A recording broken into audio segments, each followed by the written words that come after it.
Hi folks, I'm FairGamerBoy, and in this guide I'm going to be breaking down Riot's new card game, Legends of Runeterra. To start, we'll look at the basics, and get more complex as we go. I've put a table of contents in the description of this video in case you want to skip around to specific parts.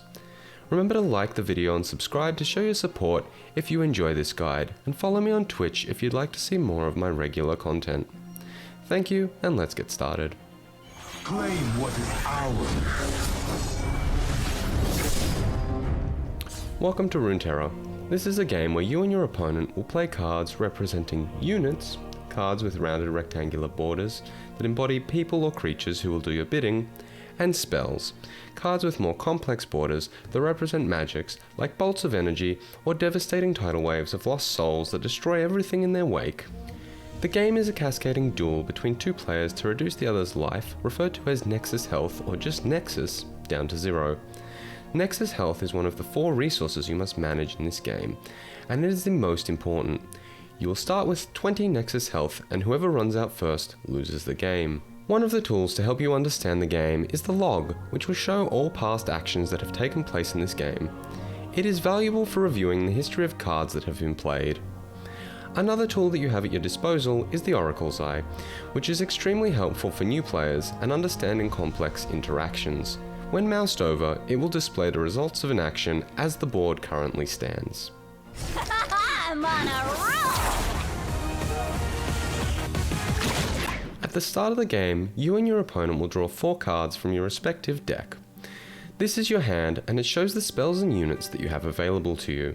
If some of the cards in your opening hand are not to your liking, Runeterra has your back. You'll be given a chance to put as many cards as you like from your hand back into your deck, and draw new cards in their place. This is referred to as a mulligan, and it is a great way to try and craft your perfect starting hand. Remember, you only have one mulligan, and once you've chosen which cards to put back and draw new ones, those are the cards you're stuck with. The hand is the second of the 4 resources, and it is vital to your success. Without cards in your hand, you cannot play the game, and if you're not playing the game, it's going to be pretty easy for your opponent to run down your Nexus. So value the cards you have, and never leave yourself stranded without an escape plan. Conversely, your hand may hold a maximum of 10 cards. Any further you try to draw will be discarded and burn up before your eyes. Smooth as silk. You and your opponent will take rounds at the same time. Each round starts with both players drawing a card and adding it to their hand. Then you get a turn to do something, then your opponent gets a turn, and then it's passed back to you. I'm going to quickly define a new term that will be helpful to understand for more complex parts of the game. When it is your turn to do something, I'll be referring to this as you having round priority. So when your opponent passes the turn to you, you have priority to take an action, and when you pass the turn to them, your opponent will have priority. Priority will continue to pass until both players click the pass button without taking an action. Then you both move on to the next round and start this process over again. Of note, the person who gets to act first, or hold round priority first, on a round is determined randomly at the start of the game, and then swaps back and forth between the players each round. So, if you go first on round 1, your opponent will go first on round 2, and so on.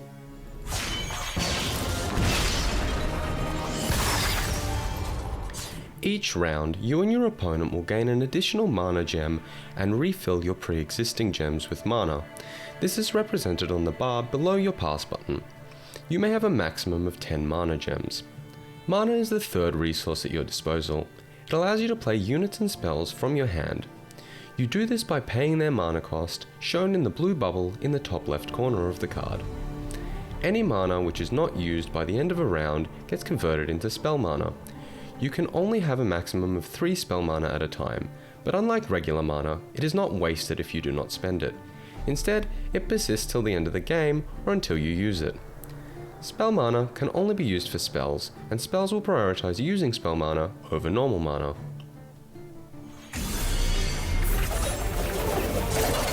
No one gets in my way! The player with first priority each round gets an attack token. This is a small sword that rests underneath the pass button, and it represents the ability to initiate combat against your opponent while it's your turn. Doing so uses up the attack token. Combat is an important and exciting part of the game, and the first thing you must know is that it has its own priority system, separate from round priority, which I'll be calling fast priority. This system supplants round priority as soon as attackers are dragged into the middle of the board. The main thing to understand about fast priority is that it is essentially identical to round priority with 3 special rules. Firstly, while in fast priority mode, you may not play units or slow spells. I'll go into slow spells in more detail in the next section, but for now, you just need to know that they are slow, so they don't work when you're in fast priority. Second, fast priority is only past your opponent when you press the pass button, so in some circumstances, you'll be able to take multiple actions. Finally, instead of both players having to pass simultaneously to end a round, fast priority resolves combat and shifts back to round priority as soon as either player passes without taking an action. And that's it. This understanding of priority will be a good foundation to build your knowledge of the game on, as well as for understanding a concept that I'll be talking about later called the stack. But for now, let's get back to combat. Combat is initiated by dragging any units on your side of the board into the center of the board to designate them as attackers and aim their power at the defending player's Nexus. If left unchecked, these units will strike the Nexus, subtracting a value equal to their power, but before this, the defender has a chance to respond. Upon designating attacking units, fast priority will be passed to the defender, and they will have a chance to block by dragging their units into the way of the attacking units, thus designating each unit as a blocker for the unit in front of it. Once blockers are assigned and the pass button is pressed, priority will be passed back to the attacker, who will have the chance to take an action. But as soon as either player passes without taking an action, combat will resolve. This includes choosing not to assign any blockers. To resolve combat, each unit will strike the unit across from them, in order from left side of the board to the right, subtracting its power value from the other's health value. Any units who have their health reduced to 0 are removed from the board and die. Units who are not blocked will strike the defender's Nexus, and if a unit was blocked but the blocker is removed, its attacking unit is removed from combat without dealing damage. Once combat is resolved, the round priority takes back over from fast priority and is passed along to the defender or the player who did not initiate combat.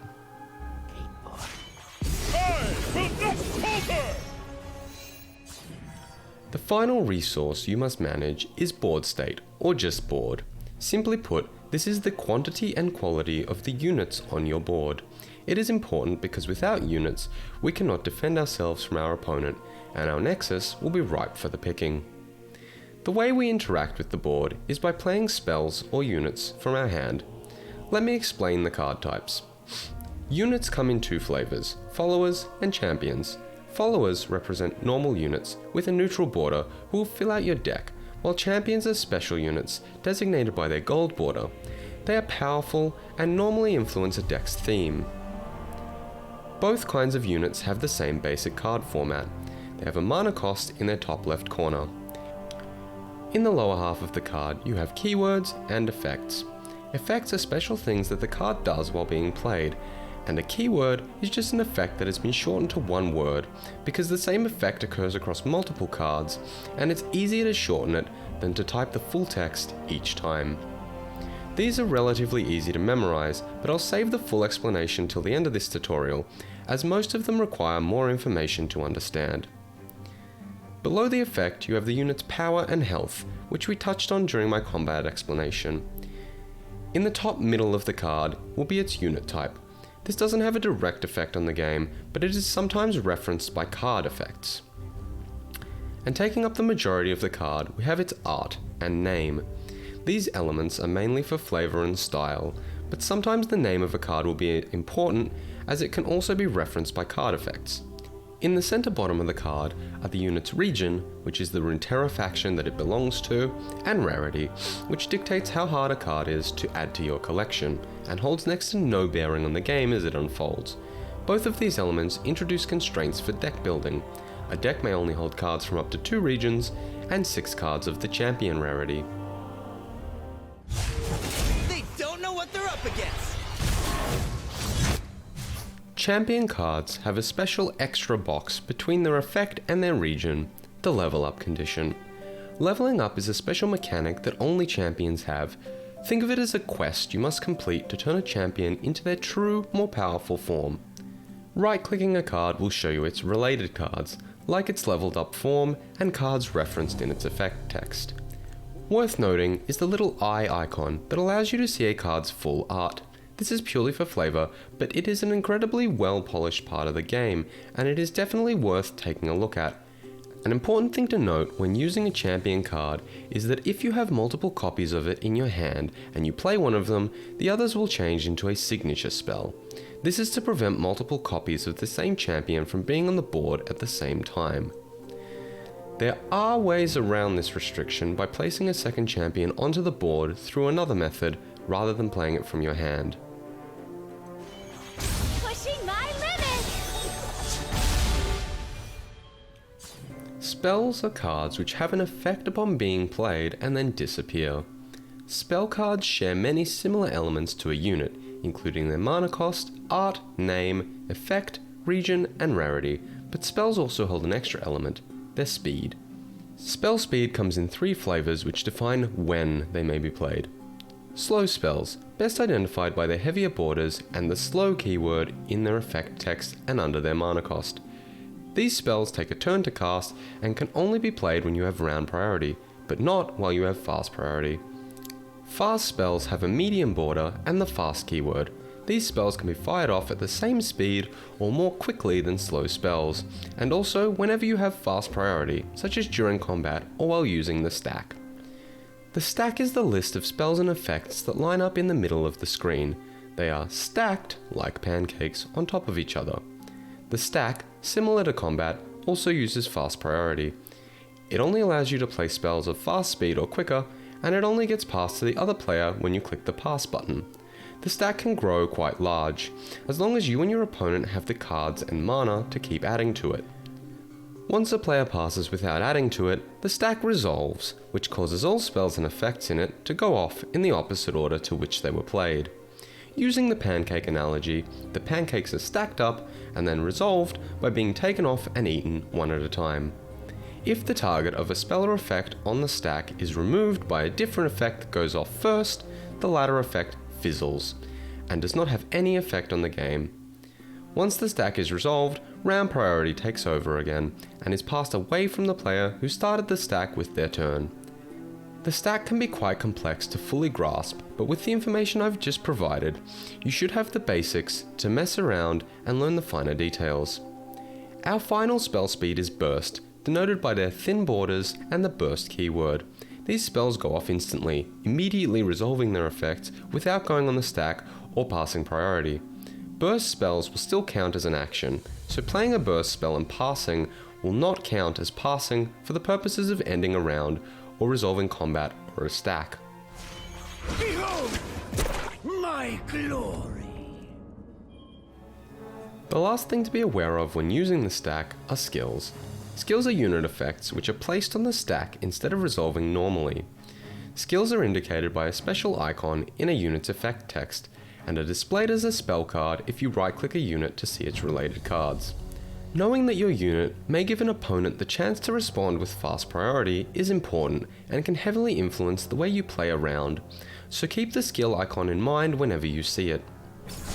Our wills align.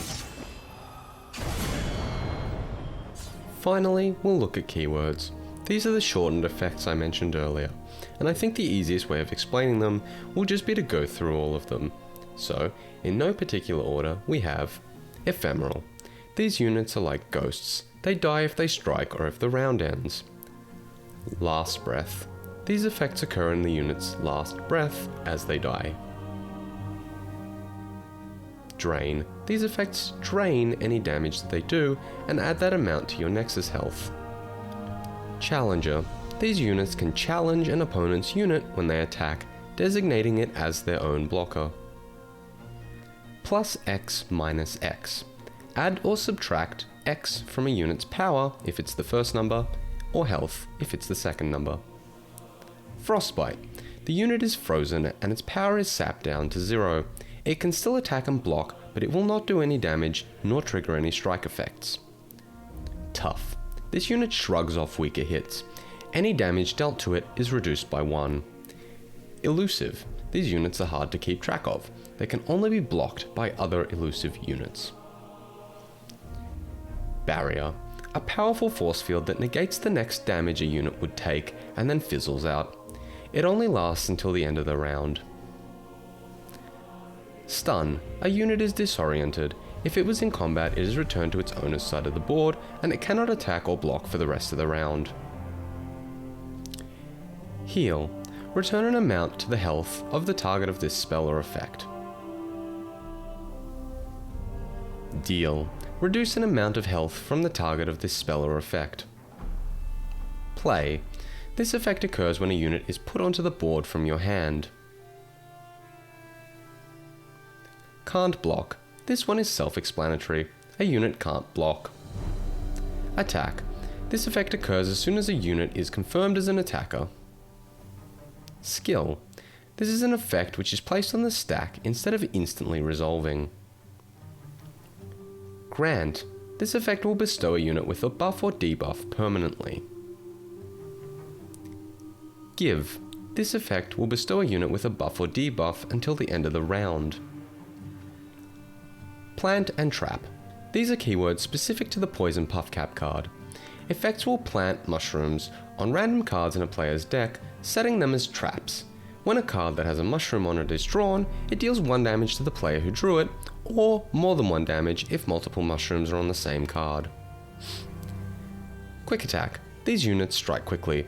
When they're attacking, they deal damage before their blocker can, potentially killing it without giving it a chance to strike back.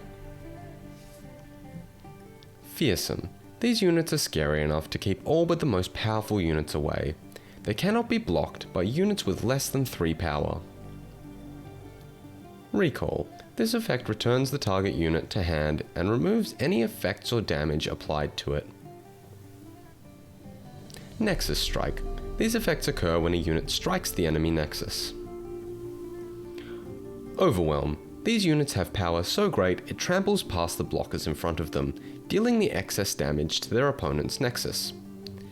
Overwhelm units who have their blockers removed will still deal their full power to the opponent's Nexus. Also worth noting is that Barrier does not reduce the excess that is dealt, but Tough does. Enlightened. These effects occur when you have reached Enlightenment by getting to the maximum 10 mana gems.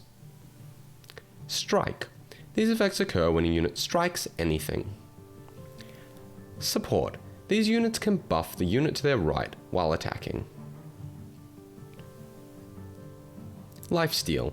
These units drain their enemies, restoring what damage they do to your Nexus. In hand. Effects may buff units in your hand. These units will retain their buffs when they are put on the board, but remember, recalling a unit removes all effects from it. Double Attack. What's quicker than Quick Attack? These units have an attack both before and at the same time as their blocker, or if they're not blocked, they strike the Nexus twice. Rally. These effects grant you an attack token if you don't already have one. Everywhere. This effect impacts units from literally everywhere in this game, past, present, and future. Silence, or remove all text and keywords from a follower. A unit loses all of its effects and keywords. This includes any buffs or debuffs it may have. Fleeting. These cards are transparent and wavering. They disappear at the end of a round. Revive. Brings a unit back from death. Summoned. Whenever this unit enters the board for whatever reason, its effect is triggered. Capture. A unit arrests and detains another unit. The captured unit is removed from the game entirely, but returns when the captor leaves the board. Steal. Take a unit onto your side of the board and use it as if you own it. Regeneration. These units have the uncanny ability to self-repair, healing themselves fully at the start of each round. Combine. This one is Poro specific. Heart of the Fluffed takes all keywords and stats of each Poro in play and adds them together into a Mega Poro. Weakest and strongest. This is decided by power, with ties being broken by health and then mana cost. Swap. Change the position of 2 units on the board with each other. Target. When a spell or effect is aimed at a unit, this is targeting that unit. Obliterate. A unit is disintegrated. They are removed entirely from the game and cannot be revived. Also, being obliterated doesn't count as dying for things like Last Breath. Thank you all for watching, folks, and I hope you learned something. This started as a little side project for me to help some of my friends understand Runeterra a bit better so they could follow along with my streams and potentially join me in game, and it's evolved into probably one of the most ambitious editing projects I've ever undertaken. If you did enjoy the video, please share it around, please comment and let me know, like the video, all that jazz. It took about 60 hours for me to do this from start to finish, and while I think I'm probably a little while out from doing a project this massive again anytime soon, if enough people do show their support and like it, I'll try and prioritize spending my time on making similar videos to this further down the line. Anyway, look after yourselves, and I'll see you all very soon.